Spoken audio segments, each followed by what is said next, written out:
sering sebenarnya isi di lapangan Kapolda di beberapa daerah. Ada juga teman kita baru pulang dari Aceh, pindah dari Aceh. Saya sempat kita isi tabligh akbar subuh di lapangan di Kapolda Aceh dan diimami oleh Imam Besar Masjidul Haram. Yang hadir di saat itu sesuai data panitia hampir 35,000 yang hadir di lapangan salat subuh berjamaah di lapangan Polda Aceh. Tapi ketika saya di Lombok ini, saya jauh lebih merasa nyaman karena ada ceritanya jemaah sekalian. Pertama saya berjuang di Indonesia memang di Lombok. Anak saya lahir Lombok. Salah satu kakek saya meninggal, mati syahid karena lawan jajah Jepang di Lombok.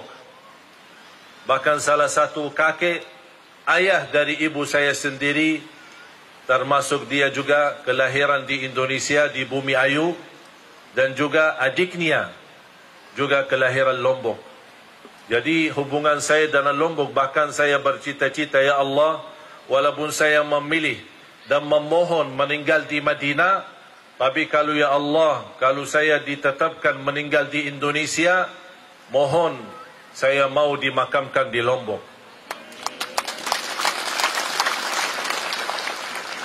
Lombok termasuk pulau kesayangan saya.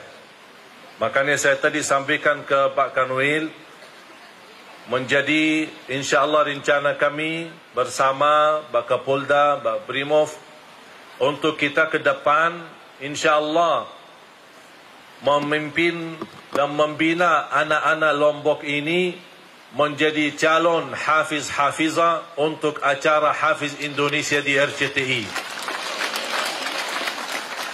Karena saya sebagai juri di Hafiz Indonesia, kadang jujur saja sedih ketika melihat banyak dari daerah-daerah setiap tahun, ada dari mana saja, tapi termasuk dari Lombok yang sangat sedikit.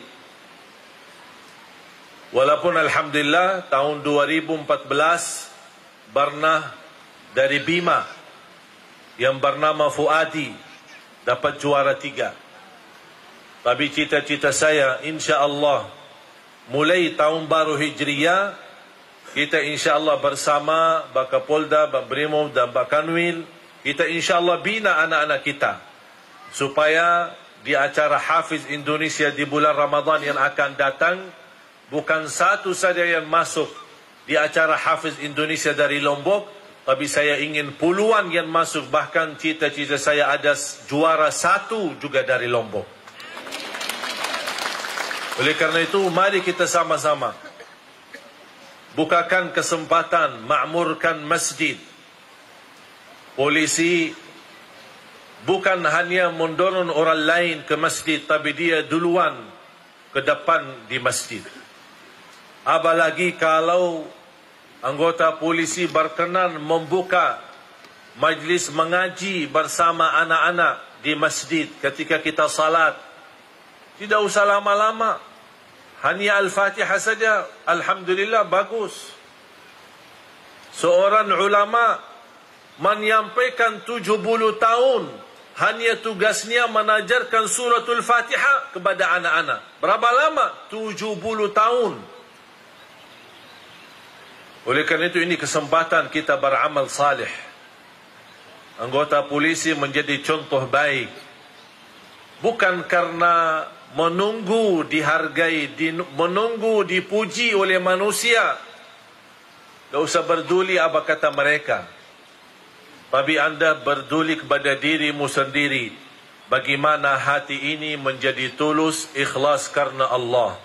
Kalau sudah jadi karena Allah, yakin manusia akan memujimu. Manusia akan mendoakanmu. Walaupun itu bukan keinginan kita. Walaupun kita tidak pernah minta sama manusia memuji kita. Tapi karena hati kita karena Allah, tulus karena Allah, dan kita berusaha memberi yang terbaik sesuai kemampuan. Alhamdulillah jamaah sekalian, di dalam Islam tidak ada yang susah, tidak ada yang berat. La yukallifullahu nafsan illa wus'aha, sesuai kemampuan. Ada yang mampu dari segi pelayanan, ada yang mampu polisi menajarkan anak-anak suratul Fatihah, ada orang polisi yang mampu menajarkan anak cara wudu yang benar, ada polisi yang bisa membawa anak supaya berbakti baik sama orang tua. Masing-masing memberi yang terbaik. Tidak harus menjadi sempurna, dan kita manusia pasti tidak terlepas dari kekurangan.